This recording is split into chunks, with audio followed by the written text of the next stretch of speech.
每到新的一年呢，我都會給自己重新建立一套秩序，包括但不限於買一本新的手賬，然後整理我的電子資料，還有手機相冊等等。那這是我作為一個 J 人每年年初的一套很自我滿足的儀式，所以想說今天呢，就來跟大家分享一下我的手賬日程以及電子筆記的管理系統，比如如何平衡紙質手賬以及電子筆記，為什麼從 Notion 轉到 Obsidian，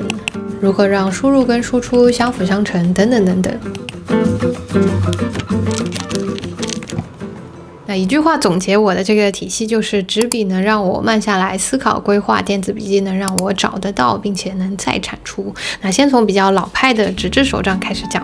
那因為平常我對着電腦的時間太多了，所以我會安排一些零電子的書寫時刻，特別是早上啊，有一杯好喝的水，打開手賬，就我覺得很幸福的時刻。那我用的呢，就是我自己設計的這個手賬，那它是活頁的，我覺得很適合我這種日常進程變動的人，因為它一天不寫也沒有關係。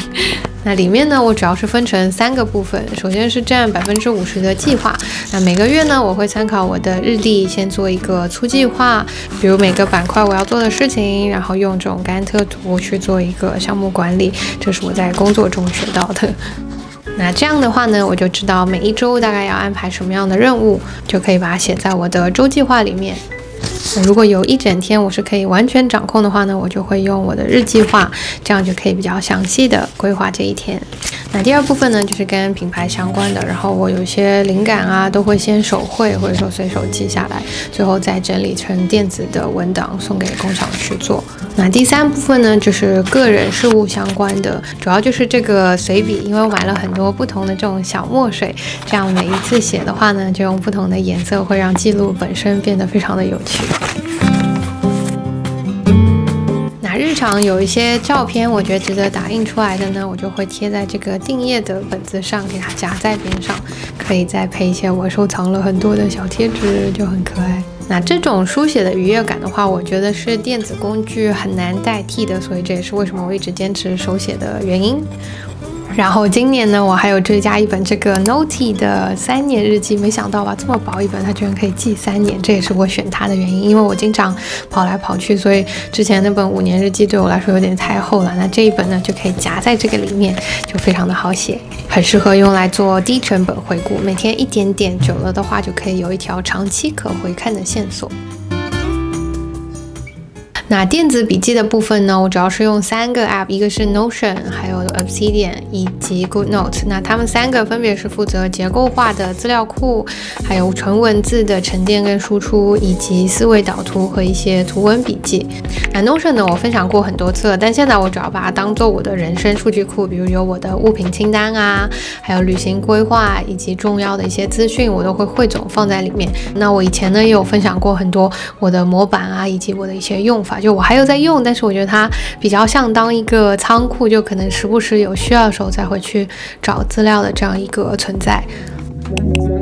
那文字類的內容呢，我去年把它幾乎都搬到了我的 Obsidian 裡面。那它最大的一個好處呢，就是它的 Markdown 格式在 AI 這個時代簡直就是所向披靡。那這個到底好用在哪裡呢？我可以跟大家簡單講一下。首先看一下我這個筆記的分級，主要是分為輸入跟輸出2部分。那輸入裡面有我看過一些書啊，然後包括一些視頻，然後文章，還有一些 quotes 等等。那輸出的話呢，就是主要是我的內容創作，比如說我的一些腳本。那這些筆記呢，本質上它是存在一個文件夾裡的，你可以把它上到你的 iCloud 裡面，這樣就可以同步比較方便。那這時候呢，你可以去下載一個免費的 app 叫 Cursor， 那它其實是一個代碼編輯器，但是如果你用它去打開你的 Obsidian 文件夾的話呢，就會發現一些神奇的功能。是右上角呢，你可以打開這個 Chat Box， 那比如說我可以把腳本給它拖到這裡，讓它幫我根據這個內容去寫一個標題跟文案，它就會噼里啪啦這樣寫出來。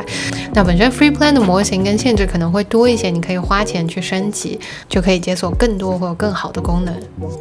那還有一個我很喜歡也很常用的功能叫漫遊，它就會隨機抽出一篇你的筆記，那這樣就可以溫故而知新，不會讓你的輸入就只是存放在那裡。那之後呢，我也會做一期就是 Obsidian 加上 AI 的我的一些用法，如果大家感興趣的話，可以在評論區裡告訴我哦。那第3個筆記 App 呢，就是 GoodNotes。那我比較常用它來做一些圖文的，然后或者說思維導圖，因為它其實我很久沒用了，但是它最近更新了那個白板的功能，就是有無限的畫布，所以我把它下載回來了。那我很常會用它來做一些需要截圖，然後配上手寫筆記的這樣一個形式。比如說我很常會用它來標記我的吉他譜子，比如說節拍啊，還有我們用愛發電裡面一些課程的筆記啊。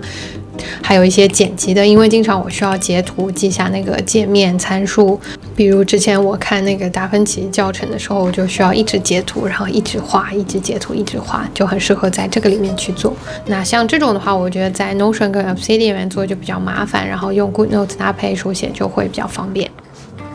好了，那以上就是我的手賬日程以及電子筆記的管理模式。工具其實不重要，重要的是你怎麼用它們去幫你建立一個比較有秩序的生活。反正電子時代的這個信息會越來越多，所以我覺得做好整理也是一個非常必要的技能。那我覺得除了筆記這一塊呢，我在文件管理上也非常的有心得，希望下次能跟大家分享。不過我目前有在考慮是不是要組一個 NAS， 如果有用我的朋友可以在評論區告訴我好不好用，或者你推不推薦